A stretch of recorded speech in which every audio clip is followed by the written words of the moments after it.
yun ah. Lipstick boy.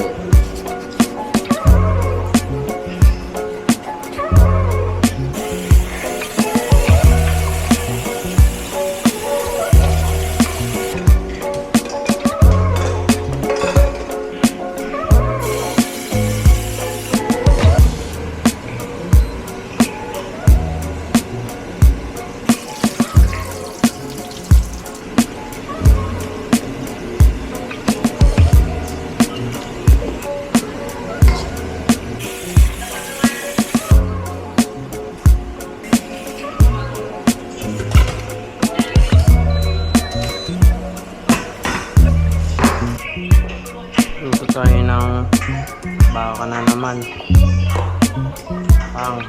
Tapos maraming sibuyas, siyempre favorite yan. Tapos ito yung pampalasa natin. Tapos maraming. That's it. Ilang natin ito lumambot. Mga 15 minutes siguro.